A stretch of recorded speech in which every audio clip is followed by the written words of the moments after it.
like night and day. What's the difference between these two neighborhoods? It's the trees, and what a difference they make. It's a difference that spells big benefits for homeowners and top dollar for developers. It's simple. Studies have shown that trees can increase development land values by as much as 27%. Not only that, shoppers are drawn to commercial and retail businesses that are landscaped with trees. One study showed that customers are willing to pay as much as 10% more for goods and services when businesses are located on tree-lined streets and parking areas. It's been proven time and again, trees add value to any developed property. It's easy to preserve them with a few smart development practices and a better understanding of a tree structure and its needs. There's two typical types of damage that occurs to trees. The first one would be physical damage, and the physical damage is as simple to explain as a piece of equipment running into the side of a tree, taking out a piece of the bark. The second most common is soil compaction. Soil compaction occurs when vehicles park on a critical root zone of a tree. It can also occur piling up soil around the base of a tree, as well as even changing the environment where water flows in a different way can cause soil compaction. These two types of damage can mean the life or death of a tree. When considering a tree's environment, it all boils down to the roots. In the past, it was thought that tree roots grew deep into the ground and lay primarily within the drip line, where rain drips off the tree's outermost branches, and that protecting the roots here would keep harm from coming to the tree. But now we know that's not the case. For the most part, tree roots lie just below the surface of the soil, anywhere from 8 to 12 inches deep, growing outward to a diameter 1 to 2 times the height of the tree, far beyond the drip line. It is this area, the critical root zone, that must be protected to ensure the survival of the tree, and it may take years for the damage to surface. Far too many homeowners have said, "I bought this because of the trees several years ago, and now my trees are dying." Unfortunately, those trees' roots were compromised during construction, and once the trees start showing signs of trouble, there's little chance of reversing the process. Fortunately, with some preliminary planning, these problems can be avoided, and developers can preserve as many trees as possible. Here we are in one of the cabins in Camp Callaway.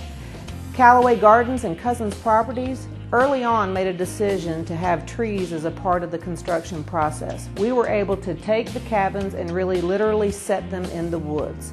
We work with the construction crews on how to work around trees. We also work with establishing staging areas and utility corridors. They've been very willing to work with us on what it takes to preserve trees during the construction process. And what a beautiful outcome. Tree preservation can be achieved in any type of development when the developer, property owners, general contractor, and local authorities work together. At Sustainable Fellwood, we started out in tree safe mode.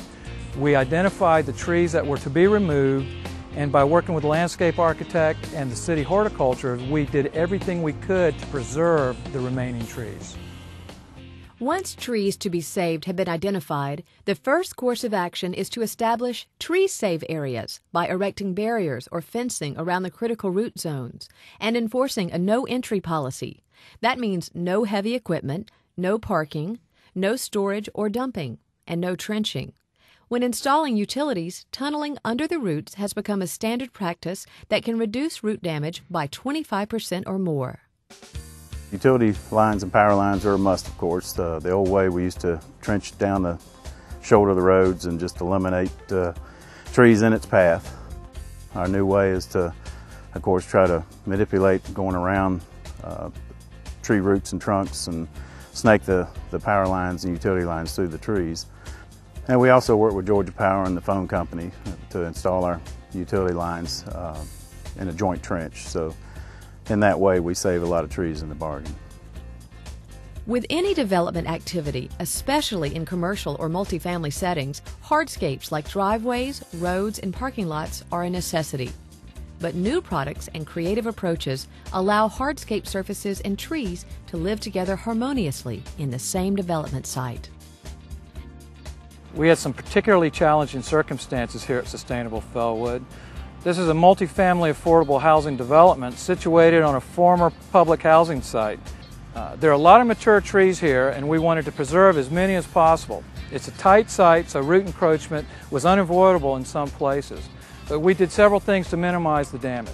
Before we ever graded, we did a tree inventory. We began pruning, watering, and fertilizing the ones that we could save. The city allowed us to bond the trees versus cutting them down at the time, so that we could give them every chance possible and take them down later if they didn't survive. Where we had hardscape encroachment, we used permeable pavers over the root zones instead of asphalt or concrete to allow water to pass through. Permeable pavers allow water to enter through the pavers instead of utilizing sheet flow into a man-made structure. This also allows for water to penetrate to water tree roots as well as cleans the water. One of the things they've done on this site is that they have slanted the road bed so that the sheet flow enters into a natural area instead of into a man-made structure. Typical construction is with curb and gutter, and in this development they have utilized a natural environment to allow for stormwater management. Without a doubt, preserving trees on a development site is a win-win solution for property owners and developers. But the flip side of the coin is equally true when developing property that has few trees, or none at all. Hammons Ferry is located on approximately 200 acres and was used for agriculture and industrial purposes prior to the 1930s, which, when we inherited the property, essentially left us no street trees or street trees to work with during our planting stages. During the planting stages, we implemented street trees in the design because it adds to the appeal of the neighborhood and provides the green corridor effect that many of our buyers are looking for. They also help to protect the pedestrian while they're enjoying the community, while they're walking on the sidewalk from the automobile traffic. And it also adds to the appeal to the buyers that are now looking for somewhere to live, which we are finding this is the type of community that today's buyers are looking for. And what better way to create this desirable sense of community than by incorporating trees throughout the development? During the planning stages of Hammons Ferry, we incorporated a 5.5-foot planting strip in all the street designs for the use of street trees. Most importantly, we worked with local arborists and landscape architects during the selection of our street trees to ensure disease resistance and adaptivity to our local soils. The planting took a lot of extra effort, but was most definitely worth it in the long run for the benefit of our residents. Certainly, developing a property with tree preservation or tree planting in mind requires more upfront planning. It can require a more teamwork approach, working with experts, designers, local authorities on everything from tree species selections to adjusting city grading ordinances so existing trees can be protected. But these are small and affordable steps that any developer can incorporate in his or her business. And the results speak for themselves. Good design is a pretty simple concept. Good design uses nature as a centerpiece, and I think it's a concept whose time has come. Developing with trees in mind means valuing their importance from the beginning. But once you see the outcome, why would you do it any other way? Why indeed? For the differences and the rewards are like night and day.